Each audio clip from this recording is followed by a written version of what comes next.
എല്ലാവർക്കും നമസ്കാരം. ഞാൻ doctor Jobin Jacob, olive Ayurveda hospital, Palarivattom. ഞാനിന്ന് നിങ്ങളോട് സംസാരിക്കാനായിട്ട് പോകുന്നത് ഉപ്പൂറ്റി വേദന അല്ലെങ്കിൽ കാൽക്കേനിയസ് സ്പർ ഓർ പ്ലാന്റർ ഫാസൈറ്റിസ് എന്ന കണ്ടീഷനെ പറ്റിയാണ്.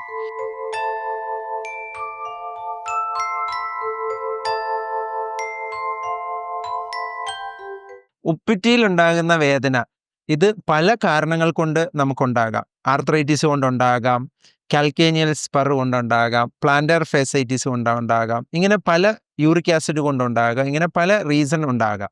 ഞാൻ ഇന്ന് നിങ്ങളോട് പറയാനായിട്ട് പോകുന്നത് കാൽക്കേനിയൽ സ്പർ അല്ലെങ്കിൽ പ്ലാന്റർ ഫേസൈറ്റിസ് എന്ന അവസ്ഥയെ പറ്റിയാണ്. പലരും ഇന്ന് ഇതുകൊണ്ട് പ്രയാസപ്പെടുന്നുണ്ട്. ഇതുകൊണ്ടുണ്ടാകുന്ന പ്രധാന ലക്ഷണങ്ങൾ എന്ന് പറയുന്നത് നമ്മൾ രാവിലെ എഴുന്നേറ്റ് കാല് നിലത്ത് കുത്തുമ്പോൾ ഉണ്ടാകുന്ന സിവിയർ പെയിൻ. ഒരു 4 സ്റ്റെപ്പ് നടന്നു കഴിയുമ്പോൾ പിന്നീട് വേദന കുറയുന്നു. അതുപോലെ തന്നെ നമ്മൾ എവിടെയെങ്കിലും ഇരുന്നിട്ട് എഴുന്നേൽക്കുമ്പോൾ വീണ്ടും നമുക്ക് സിവിയർ പെയിൻ അനുഭവപ്പെടുന്നു. ഇതാണ് കാൽക്കേനിയൽ സ്പർ എന്ന് പറയുന്ന കണ്ടീഷനിൽ ഉണ്ടാകുന്ന അവസ്ഥ, രോഗലക്ഷണങ്ങൾ എന്ന് പറയുന്നത്. അപ്പോൾ ഇത് എന്തുകൊണ്ടാണെന്ന് നമുക്ക് നോക്കാം. ഞാനിവിടെ സ്ക്രീനിൽ കാണിക്കുന്ന പോലെ ഒരു എക്സ്റേ എടുത്തു കഴിഞ്ഞ് കഴിഞ്ഞാൽ നമുക്കതിൻ്റെ ക്ലിയർ പിക്ചർ കാണാനായിട്ട് സാധിക്കും. ഇതിൽ ഒരു തോണ് പോലെ, ഒരു മുള്ളു പോലെ നമ്മുടെ ശരീരത്തിൽ മാംസം തന്നെ ഹാർഡനായിട്ട് ഒരു ഫോം ചെയ്യുന്നതാണ് ഈ സ്പർ എന്ന് പറയുന്നത്. ഇത് 2 ഭാഗത്തുണ്ടാകാം. ഉപ്പൂറ്റിയുടെ താഴെ ഭാഗത്തും ഉപ്പൂറ്റിയുടെ മുകൾ ഭാഗത്തുമായിട്ട് ഇത് ഫോം ചെയ്യാവുന്നതാണ്. ഇതിൻ്റെ കാരണം എന്ന് പറയുന്നത് ഇഡിയോപ്പതിക്കാണ്. ഇതിന് പ്രത്യേകിച്ച് കാരണമൊന്നുമില്ല. ആരുടെ ശരീരത്തിലും എപ്പോൾ വേണമെങ്കിലും ഇത് ഉണ്ടാകാം. അതുപോലെ തന്നെ ഇത് എപ്പോൾ വേണമെങ്കിലും പോവുകയും ചെയ്യാം. ഒരു ഉദാഹരണം പറയുകയാണെങ്കിൽ നമ്മുടെ ശരീരത്തിൽ സ്കിന്നിൽ അരിമ്പാറ രൂപപ്പെടുന്ന പോലെ തന്നെയാണിത്. അരിമ്പാറയൊക്കെ സ്കിൻ ടാഗ്സ് ഒക്കെ ഫോം ചെയ്യുന്നതിന് പ്രത്യേകിച്ച് കാരണമൊന്നുമില്ല. അത് തന്നെ രൂപപ്പെടുകയും ചെയ്യും. അതുപോലെ തന്നെ അത് തന്നെ പോവുകയും ചെയ്യും. പക്ഷേ ഇത് എപ്പോഴാണ് പോകുന്നത് എന്ന് നമുക്ക് പറയാനായിട്ട് സാധിക്കില്ല. അപ്പം ഈ കാൽക്കേനിയൽ സ്പർ എന്ന് പറയുന്ന കണ്ടീഷനും ഇതുപോലെ തന്നെയാണ്. ആർക്ക് വേണമെങ്കിലും എപ്പോൾ വേണമെങ്കിലും ഇത് രൂപപ്പെടാം. അവർക്ക് വേദന അനുഭവപ്പെടും. ഒരു കാലഘട്ടം കഴിയുമ്പോൾ ഇത് തന്നെ അപ്രത്യക്ഷമാവുകയും ചെയ്യും. ഇതുകൊണ്ടുണ്ടാകുന്ന ബുദ്ധിമുട്ട് സിവിയറാണ്. നല്ല വേദനയായിരിക്കും പലർക്കും ഉണ്ടാകുന്നത്. അപ്പോൾ ഇതിന് പരിഹാരം എന്താണെന്ന് ചോദിച്ചു കഴിഞ്ഞ് കഴിഞ്ഞാൽ നമ്മൾ മോഡേൺ സയൻസിലോട്ട് പോയി കഴിഞ്ഞ് കഴിഞ്ഞാൽ അവർ തീർച്ചയായിട്ടും ചെയ്യുന്നത് അവിടെ ഇഞ്ചക്ഷൻ ചെയ്യും. ആ ഇഞ്ചക്ഷൻ ചെയ്യുമ്പോൾ അവിടെ നടക്കുന്ന കാര്യങ്ങളൊന്നും തന്നെ നമ്മൾ അറിയുന്നില്ല. അതുകൊണ്ട് നമുക്ക് വേദനയൊന്നും ഇല്ലാതെ നമുക്ക് മുമ്പോട്ട് പോകാൻ പറ്റും. ഒരു 2 to 3 മന്ത്സ് നമുക്ക് വളരെ എഫക്റ്റീവായിട്ട് അതിൻ്റെ ആ മെഡിസിൻ്റെ എഫക്റ്റ് തീരുന്ന കാലഘട്ടം വരെ നമുക്ക് യാതൊരു പ്രയാസവും ഇല്ലാതെ മുമ്പോട്ട് പോകാനായിട്ട് സാധിക്കും.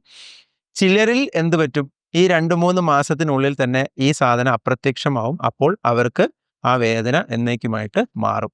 എന്നാൽ വേറെ ചിലർക്ക് ആ 2-3 മന്ത്സ് കഴിയുമ്പോഴും ഈ സ്പർ അവിടെ തന്നെ നിലനിൽക്കുന്നു. അവർക്ക് വീണ്ടും വേദന റീസ്റ്റാർട്ട് ചെയ്യും.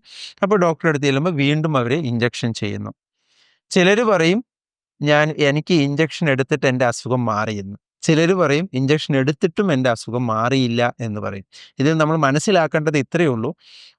ഇത് തന്നെ അപ്രത്യക്ഷമാകുന്നതാണ്. അപ്പോൾ ഇതിന് നമുക്ക് പ്രത്യേകിച്ച് ചികിത്സയുടെ ആവശ്യമില്ല. പക്ഷേ എന്നാൽ ഇതിന് നമുക്ക് എങ്ങനെ പരിഹരിക്കാം എന്ന് ചോദിച്ചു കഴിഞ്ഞ് കഴിഞ്ഞാൽ പഴയ കാലഘട്ടങ്ങളിൽ ഇതിന് ചെയ്യുന്നത് ഹീറ്റ് കൊടുക്കുക എന്നുള്ളതാണ്. ചൂട് കൊടുക്കുക എന്നുള്ളതാണ് ഇതിനുള്ള സൊല്യൂഷൻ. അപ്പോൾ നിങ്ങൾ പലരും ഇത് കേൾക്കുന്നവർ പറയും ഞങ്ങളിത് കുറേ ചൂട് കൊടുത്തതാണ്, ചൂടുവെള്ളത്തിൽ മുക്കി, പിന്നെ തണുത്ത വെള്ളത്തിൽ മുക്കി, ഇങ്ങനെ പല പ്രൊസീജിയർ ഞങ്ങൾ ചെയ്യുന്നുണ്ട്, ഇതെല്ലാം ഞങ്ങൾ ചെയ്ത് ഫെയിലിയർ ആയതാണ് എന്ന് പലരും പറയും. ഈ ചൂട് കൊടുക്കുക എന്ന് പറയുന്നത് ഇത് വലിയൊരു ടാസ്ക്കാണ്. അതിനാദ്യം ഈ സ്പർ എവിടെയാണ് ഇരിക്കുന്നത് എന്നുള്ളത് നമ്മൾ ആദ്യം റിയലൈസ് ചെയ്യണം. ഈ സ്പർ എവിടെ ഇരിക്കുന്നതെന്ന് വെച്ച് കഴിഞ്ഞാൽ നമ്മുടെ ആംഗിൾ ജോയിൻറ്റ്, ഈ പിക്ചറിൽ നിങ്ങൾക്ക് കണ്ടാൽ മനസ്സിലാവും, ഈ നമ്മുടെ ഉപ്പൂറ്റിയുടെ എല്ലിനോട് ചേർന്നാണ് ഇരിക്കുന്നത്. അപ്പം ഈ ചൂട് നമ്മൾ കൊടുക്കുമ്പോൾ ഏറ്റവും അടിയിൽ നല്ല കട്ടിയുള്ള സ്കിന്നുണ്ട്. അതിന് മുകളിലായിട്ട് ഏകദേശം 1/4 ഇഞ്ച് വലുപ്പത്തിൽ മാംസമുണ്ട്. അപ്പോൾ നമ്മുടെ ചൂട് എങ്ങോട്ട് എത്തണം എന്ന് ചോദിച്ചു കഴിഞ്ഞാൽ ഈ കട്ടിയുള്ള സ്കിന്നും കടന്ന് നമ്മുടെ ഈ മാംസവും കടന്ന് ഉള്ളിൽ ചൂടെത്തണം. അതാണ് വലിയൊരു ടാസ്ക് എന്ന് പറയുന്നത്. നമുക്ക് ഫിസിയോതെറാപ്പി സെൻ്ററിലൊക്കെ പോയി കഴിഞ്ഞ് കഴിഞ്ഞാൽ നമുക്ക് ഇൻഫ്രാറെഡ് ലൈറ്റും അതേപോലെ അൾട്രാസൗണ്ട് ഇങ്ങനത്തെ പ്രൊസീജിയറൊക്കെ നമുക്ക് ഉപയോഗിച്ചിട്ട് എന്ത് ചെയ്യാം, നമുക്ക് പിനിട്രേറ്റ് ചെയ്യുന്ന ടൈപ്പ് ഹീറ്റ് തെറാപ്പി നമുക്ക് അപ്ലൈ ചെയ്യാനായിട്ട് സാധിക്കും. എന്നാൽ നമുക്ക് വീട്ടിൽ ഉപയോഗിക്കാൻ പറ്റുന്ന ഈസി മെത്തേഡ് എന്ന് പറയുന്നത് അടുപ്പുകല്ലിൽ ചവിട്ടുന്ന പ്രൊസീജിയറാണ്. പക്ഷേ നിർഭാഗ്യവശാൽ ഇന്ന് നമുക്ക് അടുപ്പുകല്ലിൽ ചവിട്ടാൻ പറ്റിയ സാഹചര്യമൊന്നും ഇന്ന് പലർക്കും ഇല്ല. അപ്പം അതിന് നമുക്ക് ഈസി ആയിട്ട് ചെയ്യാൻ പറ്റുന്ന വീട്ടിലൊരു പാനോ അല്ലെങ്കിൽ കട്ടിയുള്ള ഒരു പാനോ എന്തെങ്കിലും നമ്മൾ അടുപ്പിൽ വെച്ച് ചൂടാക്കുന്നു. അത് തറയിൽ വെച്ചിട്ട് ഒരു ക്ലോത്ത് വെച്ച് കവർ ചെയ്തിട്ട് അതിൻ്റെ മുകളിൽ നമുക്ക് ചവിട്ടാം. ഡ്രൈ ഹീറ്റിന് മാത്രമേ പിനിട്രേറ്റ് ചെയ്ത് കയറാനുള്ള ശക്തിയുള്ളൂ. അപ്പോൾ വെള്ളത്തിലെ ചൂടൊന്നും നമുക്ക് ഇതിന് ഉപയോഗിക്കാനായിട്ട് പ്രാക്ടിക്കലി പറ്റില്ല. കാരണം സൂപ്പർഫിഷ്യൽ ആയിട്ടുള്ള കാര്യങ്ങൾക്കെല്ലാം നമുക്ക് വെള്ളത്തിലെ ചൂട് ഉപയോഗിക്കാം. ഇപ്പോൾ എക്സാമ്പിൾ കൈയൊന്ന് ഉളുക്കി അല്ലെങ്കിൽ ഒരു ചതവ് വീണു, ഇതൊക്കെ നമുക്ക് എന്ത് ചെയ്യാം, വെള്ളത്തിലെ ചൂട് ഉപയോഗിക്കാം. എന്നാൽ ഡീപ്പായിട്ടുള്ള ഒരു കാര്യത്തിന് നമുക്ക് വെള്ളം കൊണ്ട് ചൂട് പിടിച്ച് നമുക്ക് അതിന് സൊല്യൂഷൻ കാണാനായിട്ട് സാധിക്കില്ല. അതിനാണ് നമുക്ക് പിനിട്രേറ്റ് ചെയ്യുന്ന ഡ്രൈ ഹീറ്റ് ആപ്ലിക്കേഷൻ വേണ്ടി വരും. അപ്പം ഇത് ഒരു മെത്തേഡാണ്. ഇനി നിങ്ങൾക്ക് ഇത് കിച്ചണിൽ പോയി നിൽക്കണം, ഇത് ചൂടാക്കണം, ചൂടാറും പിന്നെയും ചൂടാക്കണം, ഇതൊരു മെനക്കേടാണ്. നിങ്ങൾക്ക് ഈസി ആയിട്ട് വീട്ടിൽ ചെയ്യാൻ പറ്റുന്ന മറ്റൊരു മെത്തേഡ് എന്ന് പറയുന്നത്, വളരെ കെയർഫുൾ ആയിട്ട് നിങ്ങൾക്ക് ചെയ്യാൻ പറ്റുമെങ്കിൽ അയൺ ബോക്സ് ചൂടാക്കുക, എന്നിട്ട് നല്ല കോട്ടൺ ബെഡ്ഷീറ്റിൽ പൊതിഞ്ഞ് കവർ ചെയ്തിട്ട് നിങ്ങൾക്ക് എന്ത് ചെയ്യാം, ഉപ്പുറ്റിയുടെ ആ ഏരിയയിൽ നിങ്ങൾക്ക് അപ്ലൈ ചെയ്യാം.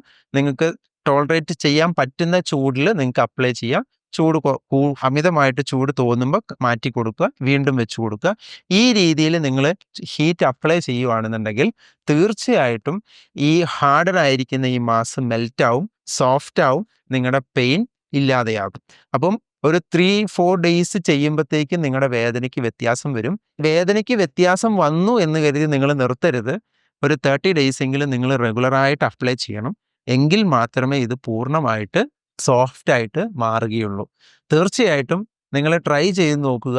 നിങ്ങളുടെ കാൽക്കേനിയൽ സ്പർ എന്ന് പറയുന്ന കണ്ടീഷൻ നിങ്ങൾക്കുണ്ടെങ്കിൽ തീർച്ചയായിട്ടും നിങ്ങൾ ഹീറ്റ് തെറാപ്പി ഈ രീതിയിൽ നിങ്ങൾ അപ്ലൈ ചെയ്യുകയാണെങ്കിൽ നിങ്ങൾക്ക് തീർച്ചയായിട്ടും അതിന് ആശ്വാസം ലഭിക്കും.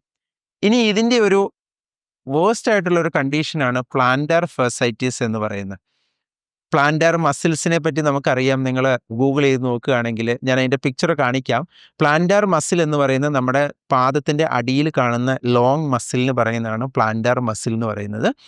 ഈ കാൽക്കേനിയൽ സ്പർ ഫോം ചെയ്തിട്ട് പ്രിക്ക് ചെയ്ത് പരുക്കുണ്ടാക്കുന്നത് ഈ പ്ലാന്റർ മസിലിലാണ് ഇത് പ്രിക്ക് ചെയ്ത് പരുക്കുണ്ടാക്കുന്നത്. അപ്പം ഇതിങ്ങനെ പ്രിക്ക് ചെയ്ത് ലോങ് ടൈമിൽ എന്ത് പറ്റും, ഇവിടെ ഈ മസിലിന് നീർക്കെട്ട് വരും.